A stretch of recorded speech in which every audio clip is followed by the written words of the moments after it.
This is Resonance 104.4 FM. Flippin' marvellous. We're also on BohemianBritain.com and Literary London, all over the place.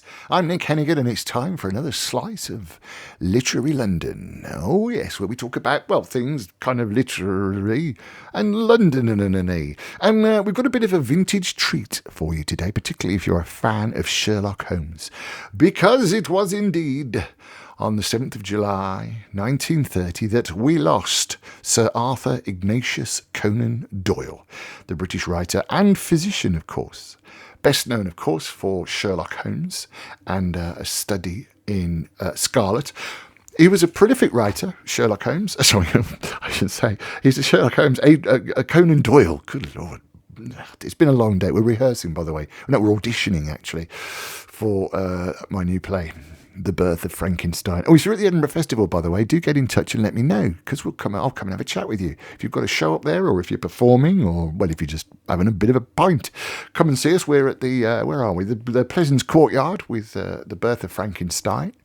We're there all August. And if you are up there, yes, drop me an email. You can get me radio at mavericktheatre.co.uk. radio at mavericktheatre.co.uk. Or you can actually, I've got a new email now, which is Nick, N-I-C-K, at bohemianbritain.com. Nick at bohemianbritain.com. Yeah, let me know if you're at the Edinburgh Festival, and we'll meet up and I can have a chat with you. I'll take my electric handbag and we'll have an interview. But we are now talking about, yes, Conan Doyle. And actually there's a kind of synergy between that and Edinburgh, because in 1992, when I very first went up there, thanks to Jasper Carrot's management, yes, it's a Birmingham story, we actually stayed in a flat where Conan Doyle once lived. Anyway, he was in London, a prolific writer. His first work featuring Dr. Watson and Sherlock Holmes was A Study in Scarlet. He wrote it in 3 weeks when he was 27. That's kind of showing off, isn't it, really? He wrote it in 3 weeks. But he struggled to find a publisher. Eventually it was published by Wardlock & Co. on the 20th of November, 1886. And it gave Doyle £25, which was about equivalent of, $3,000 nowadays, in exchange for all the rights to the story. The piece appeared a year later in Beaton's Christmas album and got good reviews in the Scotsman and the Glasgow Herald, so that sort of kicked him off a little bit. But now we're going to look at a story that was broadcast on the radio back in the 1940s. I kind of love this. See what you think. It features, by the way, Basil Rathbone, no less, the Sherlock Holmes. It's called A Scandal in Bohemia.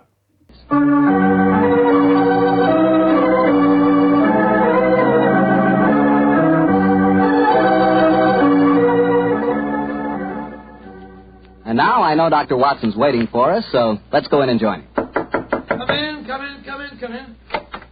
Good evening, Dr. Watson. Good evening, Mr. Bartell. You're quite muffled up tonight, I see. Overcoat, scarf, and gloves. Slip them off and come and join me by the fire. Thanks, Doctor. It's quite a nip in the air tonight. Yes, there is indeed. Well, Doctor, you told us last week that tonight's story centered around the activities of a brilliant and beautiful woman. Yes, my boy. Her name was Irene Adler. But I never knew Holmes refer to her by any other name than the woman. She sounds mighty intriguing. How did you happen to meet up with her? Well, I'll tell you the story from the beginning. One night, it was on the 20th of May in 1888, to be exact, I was returning home from a visit to a patient when my steps led me through Baker Street. Since my marriage, I hadn't seen much of Sherlock Holmes. And you couldn't resist stopping by at 221B, I'm sure, Doctor. Of course I couldn't. As I stood outside the well-remembered door, I looked up at the lighted windows and saw the tall, spare figure of my old friend, pass twice in dark silhouette against the blind. He was pacing the room swiftly, eagerly, with his head sunk on his chest and his hands clasped behind him. To me, who knew every mood of his and habit of his attitude and manner told their own story. He was hot on the scent of some new problem. I rang the bell, and a few moments later, found myself standing before him. You're looking splendid. Yes, Holmes, I'm feeling very well, eh? And in practice again, I see. You didn't tell me that you'd gone back into harness. Oh, and how did you know? Elementary, my dear chap.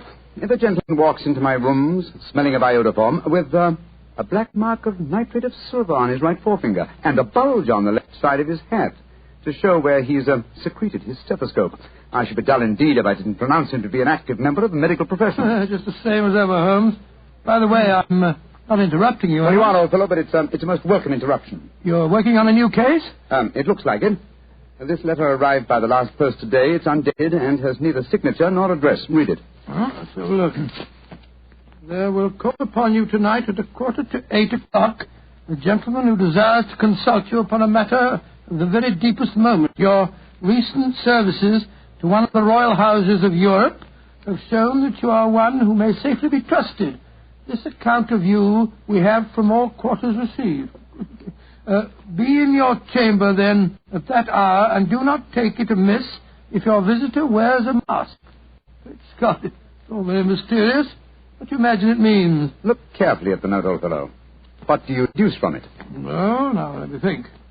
The man who wrote it was presumably well-to-do. Such paper couldn't be bought under half a crown a packet. And it's peculiarly strong and stiff. Peculiar. That's the very word. It's not an English paper at all. Hold it up to the light. Don't you notice anything? Yes. There's a large E with a small G and a large G with a small T. That's right. Woven into the texture of the paper. What does that suggest to you? The name of the maker, no doubt, or perhaps his monogram. Not at all, my dear fellow. The G with the small T stands for Gesellschaft, which is the German for company. And the EG? That stands for Igria. Yeah. It's a German-speaking country in Bohemia, not far from Carlsbad. Oh, so the paper was made in Bohemia. Undoubtedly, my dear fellow. And the man who wrote the note is a German. How do you know that? Observe the curious construction of the sentence. This account of you we have from all quarters received. A Frenchman or a Russian could not have written that. It's the German who is so discourteous to his words. Oh, there's your count now. I better go home. No, unless you have to. Well, I could stay. I thought that... Then stay, old chap. I'm lost without my Boswell, and this box is to be interesting. I told Mrs. Hudson to let the masked visitor come upstairs unannounced. Come in. Good evening, sir. You received my note? Yes, indeed, sir. Come in, won't you? Sit down. This is my friend and colleague, Dr. Watson. You may say anything before him that you can say to me. Whom have I the honor to address? You may address me as Count von Kram. How do you do, sir? You must excuse this mask that I wear. The august person who employs me wishes his agent to be unknown to you, and I may confess at once that the title by which I have just called myself is not exactly my own. I'm well aware of that fact, sir. You see, Mr. Holmes, the matter I am about to discuss implicates the great house of Ormstein, hereditary kings of Bohemia. That has not escaped me either, sir. In fact, if you will state your case, I shall be the better able to advise you. Your Majesty. How did you... Yes. Yes, I am the king. Why should I attempt to conceal it? Why, indeed? I shall remove the mask. There. Mr. Holmes, I have traveled incognito from Prague for the express purpose of consulting you. Then pray consult. Briefly, the facts are these. Some 5 years ago, during a visit to Warsaw, I made the acquaintance of the well-known adventuress Irene Adler. Irene Adler? We know of her, Your Majesty. Look her up in the index for me, will you, Watson? It's right beside you on the desk there. I imagined that the name would not be unfamiliar to Here you. we are. A. Abrahams, Acton Green, Hatchet Murders, Adler. Splendid, old fellow. Hand me the file, will you? Thank you. Irene Adler, born in New Jersey in the United States in 1858, contralto. Prima donna Imperial Opera of Warsaw. Retired from the operatic stage, living in London. Quite so. And here's a recent notation. Your Majesty, as I understand, became entangled with this young person, wrote her some compromising letters, and is now desirous of getting those letters back. Precisely so, but how did... Was there a secret marriage? None. No legal papers or certificates? No. Then I fail to follow, Your Majesty. If this young lady should produce her letters for blackmailing purposes, how is she to prove their authenticity? It's the handwriting. That could be a forgery, Your Majesty. But it was private note paper. Stolen. My own seal. Imitated. My photograph. Bought. What? They were both in the photograph. Oh, dear. It's very bad. Your Majesty has indeed committed an indiscretion. Did you inscribe the photograph, Your Majesty? Yes, Dr. Watson, I'm afraid I did. Gracious me. Mr. Holmes, it must be recovered. Perhaps if you would have paid enough, the photograph might be bought. She refuses to sell. Stolen, then. 5 attempts have been made. Twice burglars in my pay ransacked her house. Once we diverted her luggage when she traveled. Twice she has been waylaid. There has been no result. Dear. It's quite a pretty little problem. It is a deadly serious one to me. Your Majesty, what does Miss Adler intend to do with the photograph? To ruin me. Oh, how? Well, I I'm about to be married to the second daughter of the King of Scandinavia. She is the soul of delicacy. A shadow of a doubt as to my conduct would bring the matter to an end. And Irene Adler threatens to send the photograph to your fiancé, I suppose. Yes, and she will do it. Rather than let me marry another woman, there are no lengths to which she would not go. Are you sure that she's not already sent it, Your Majesty? I am sure. Now, why, Your Majesty? She said that she would send it on the day my betrothal is publicly announced. That day will be next Monday. Splendid. Then we have still 3 days yet. Your Majesty will, of course, stay in London for the present. Certainly.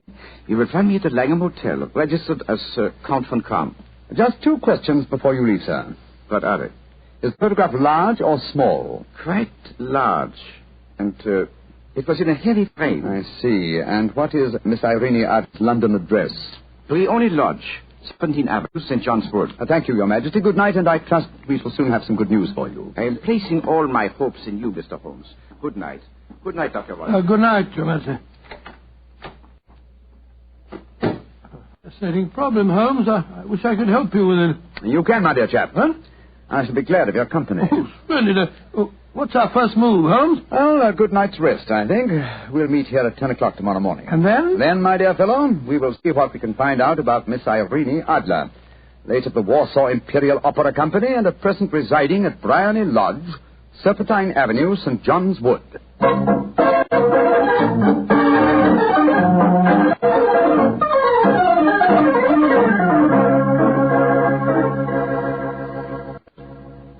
Well, Holmes, I guess the examination of Briony Lodge didn't prove very illuminating. No, a bijou residence that represents the essence of dignified suburbia, but tells us very little about its owner. I think a visit to the local public house might prove more instructive. Come on, old chap. I see the door to the Coach and Horses inviting us from across the road. Well, our disguises shouldn't cause any suspicion, That's Holmes. why I suggested them. In the character of a couple of stable hands, I felt that we might inspire confidence. This is a horsey neighborhood. There's a wonderful sympathy and freemasonry among the fraternity. There we are. Better let me do most of the talking. Yes, I will indeed. I'm sure that your accent will be more convincing than mine. Let's go, Audrey.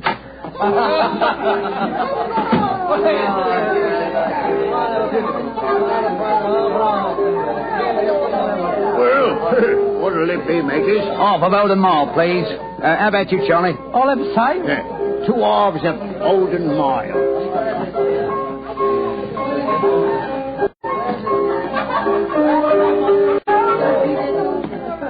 Well, here you are, mateys.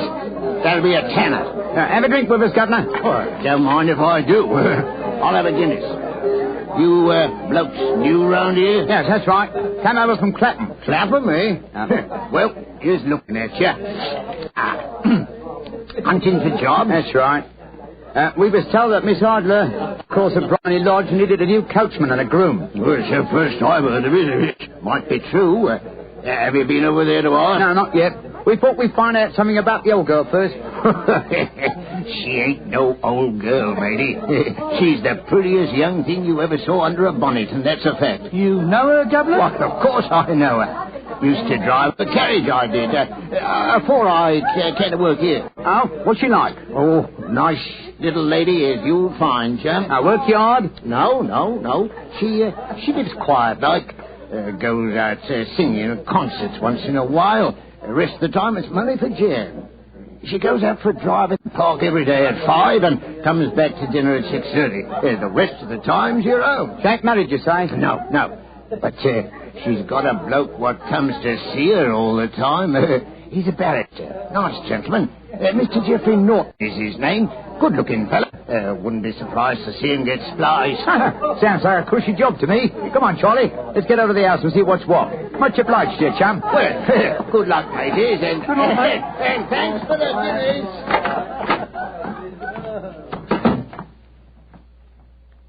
What's our next move, Holmes? Let's stroll back to Briony Lodge.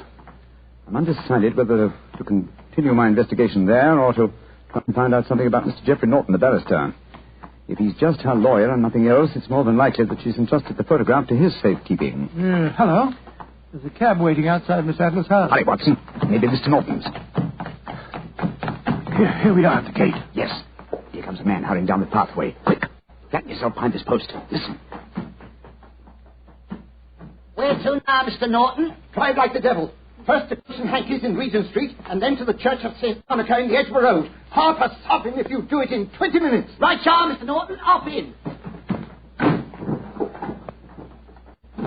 Fire and signal the cab, Watson. We must follow him. Well, here comes one. Oh, it isn't. It's a private carriage. It's Artless, no doubt. Here she comes on the pathway. Back behind the post again, Watson. Where to, Miss Adler? The church at St. Monica's, John, and half a sovereign if you reach it in 20 minutes. The dame's afoot, Watson. Quick. We must get a cab and follow them. Here comes a hansom. Hi, cabby, cabby! Here. You blokes got enough money to take a cab? Here's a half sovereign for you, my man. Right, you are. Where to, Governor? The Church of St. Monica in the Edgware Road, and another half sovereign for you if you get us there in 20 minutes.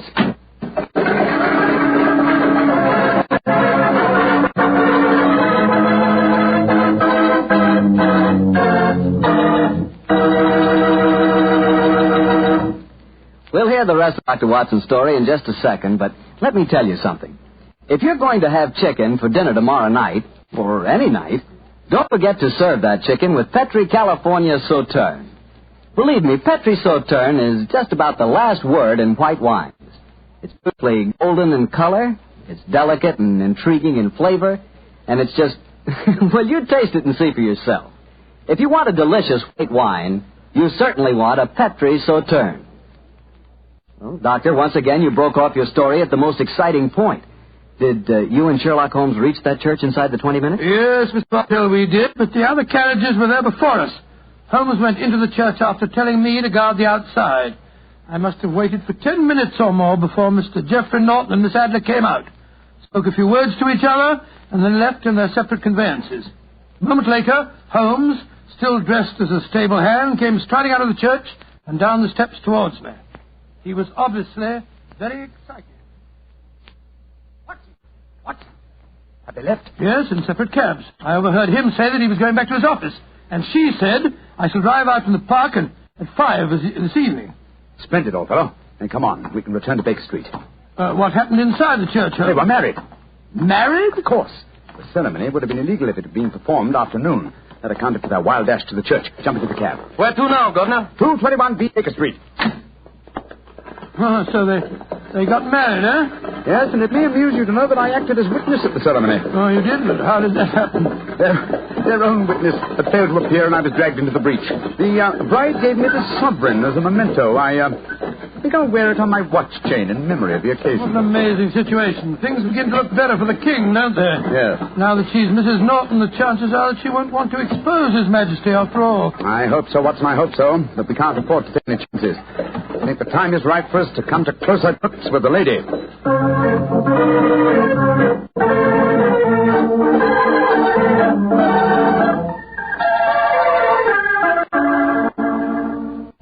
Well, Holmes, now that we've eaten, perhaps you'll tell me a plan. With pleasure, my dear fellow. And while I'm so doing, I'll proceed with applying the makeup for my new disguise. Another disguise? What's it to be this time? I think the character and appearance of an amiable and simple-minded nonconformist clergyman would be most suited to my plan for entering Miss Adler's house. Oh, you're going to try and enter them? I must, dear fellow. Yes, I'm sure the photograph is there.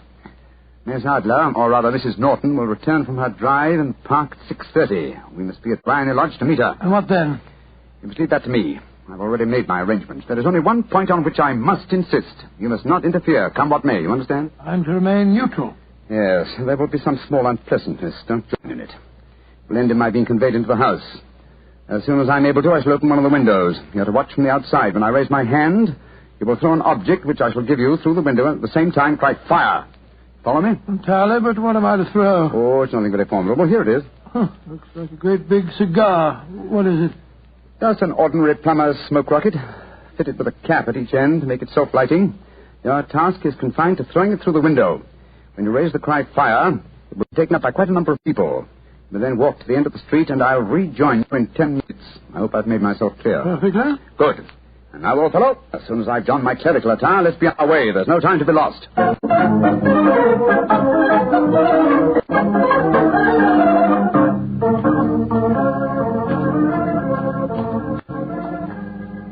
It's nearly 6:30, Holmes. We've been pacing up and down in front of our house for half an hour now. I hope she does come back. I'm sure she will. There seem to be a lot of loafers hanging round her gate. All part of my conspiracy, old chap. You'll see them play their parts in a few minutes. You still think the photograph is inside the house? Yes, I'm sure of it.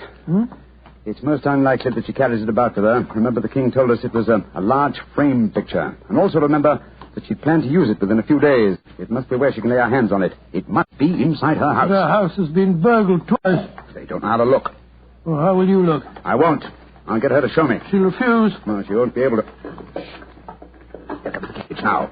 Remember, Watson, carry out my orders to the letter. Yes, you can trust me, Holmes. Blimey, here comes the Duchess of Fiddleways. Let's put out the carpet. She might get her tootsies wet. Oh, put a sock in it, Elfie. Leave him alone. She's no better than she ought to be. Please let me through. I live here. Well, ain't that nice? We'll all come in and have a cup of cocoa. Move out of the way, please, and let the lady through. Mind your own business. Just because your collar's turned the wrong way, you can't spoil our fun. That's right, it is. Keep your nose out, Parson. Oh, please don't fight about it. I tell you to stop molesting the lady. Do ya? Then how would you like a bip in the nose? Oh, he hit the poor man. Then he ran away, the coward. Is the clergyman badly hurt? He hit his head, Mum, and he fell. If you ask me, he's hurt bad. He's bleeding something terrible. Can we bring him in, Mum? He can't lie here in the street. Why, of course. Bring him in. Right you are, Mum. Here, Bert. Right out. Give us a hand. Anyway. Oh, poor fella. Did you see what happened to him, mister? Yes, I saw my good woman. A very convincing demonstration. What you mean? Weren't you paid by a certain gentleman for this performance? Oh, you knows about it, too. You must be a friend of Mr. Sherlock Holmes. Yes, I am. Nice gentleman. He give us $5 bob apiece for tonight work. It ain't through yet, though. We got to start yelling pow when somebody tells us. I'm that somebody, my dear lady. There's Mr. Holmes now. He's inside the house. Yes, he's up near a window. Now he's raising his hand. That's my signal.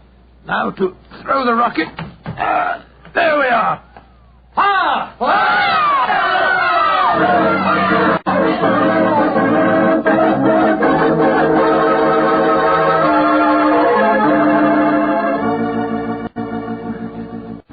Holmes, there you are. You have the photograph? No. But I know what it is. She showed me, as I told you she would. I'm still in the dark. There's no mystery, old chap. When my accomplices started around the street, I had a little moist red paint in my hand. As my good friend Alfie pretended to strike me, I clapped my hand to my head and fell down. It's no trick. Yes, I understand that, but how did my throwing the rocket help you? It was all important, my dear fellow. When a woman thinks her home is on fire, her instinct is at once to rush to the thing she values most. A married woman grabs her baby. An unmarried reaches for her jewel box. In this case, of course, it was the photograph. Well, where was it? In a recess in the living room, just above the right-hand bell pull. I caught a glimpse of it as she half drew it out. When I made it known that the fire was a false alarm, she replaced the photograph. As soon as I was able, I assured her that I was feeling well enough to leave. You didn't take the photograph, then? No, I felt that over-precipitance at this stage might ruin everything. And what do we do now? Drive to the Langham Hotel and inform His Majesty of what has happened, then return with him here. After that, my dear chap, the case will be ended.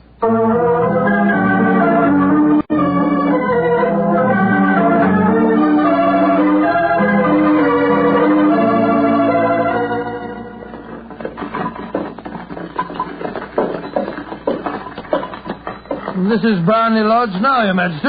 I'm all impatience.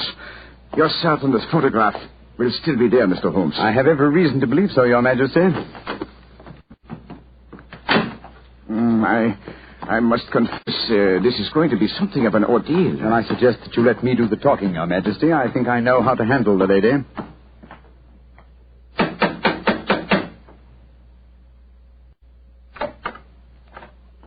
Mr. Sherlock Holmes, I believe.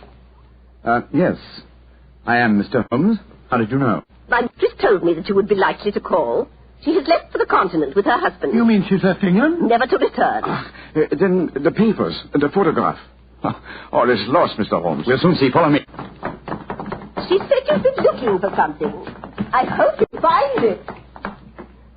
This was the bell pull. There's a sliding panel behind it somewhere. Ah, here it is.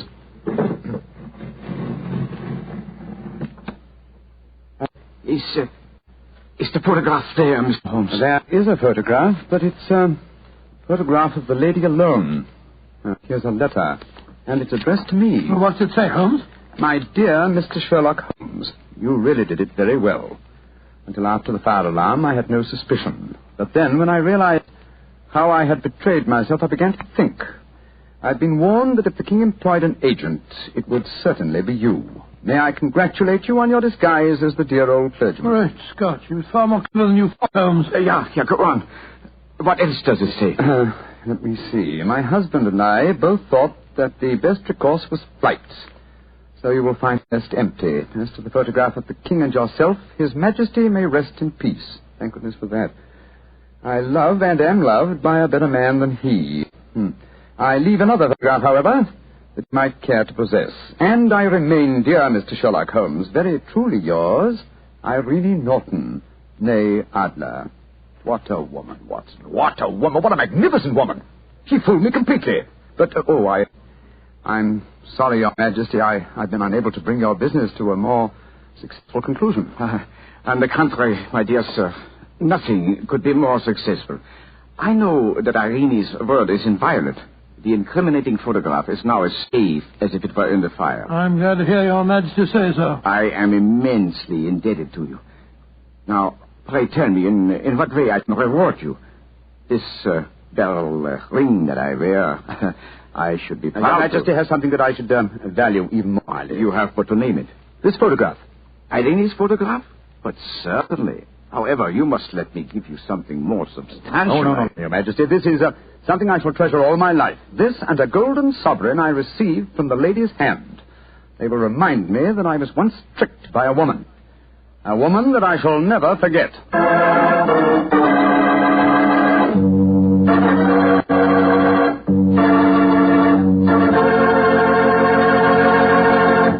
I say, he'll never forget that woman. A Scandal in Bohemia, featuring, of course, Sherlock Holmes and Dr. Holmes. Sorry, Dr. Watson, what is wrong with me today? And that's all we've got time for. I should tell you, though, we've done that to celebrate or commiserate the passing of Sir Arthur Conan Doyle, of course, who wrote Sherlock Holmes. He passed away, he was found clutching his chest in the hall of Windlesham Manor, his house in Crowborough in Sussex, on the 7th of July, 1930. He passed away due to a heart attack at the age of 71. But I love this. His last words were directed towards his wife. "You are wonderful," he said. That's kind of sweet, isn't it? So, you're wonderful as well, and thank you for your company. Let me just repeat again, if you're going to the Edinburgh Festival, then so am I. The world's biggest open arts festival is in August. If you're going to be there, then drop me a line, either radio@mavericktheatre.co.uk, radio@mavericktheatre.co.uk, or my new email address, nick@bohemianbritain.com. Nick, N-I-C-K, @bohemianbritain.com. I haven't had many emails on that yet. So it's not worn out. Yeah, give it a go. And yes, I shall see you in the Edinburgh Festival. If you've got a show up there again, let me know. You don't need to be from London. You can be from anywhere, really. And I shall take my electric handbag and we shall be talking to people and then broadcasting the shows in the autumn. Obviously, because I think Resonance takes a little break during August. Nothing to do with me being away, love. No, they have to clean the spark plugs and things like that, you know. Yeah, so it'd be lovely too. So do get in touch. Also get in touch. I've had some music off local bands as well, which is kind of cool. We're going to do a local music writing show fairly soon. So do keep in touch, and I shall see you next time. We're on bohemianbritain.com, but chiefly this is Literary London on Resonance 104.4 FM.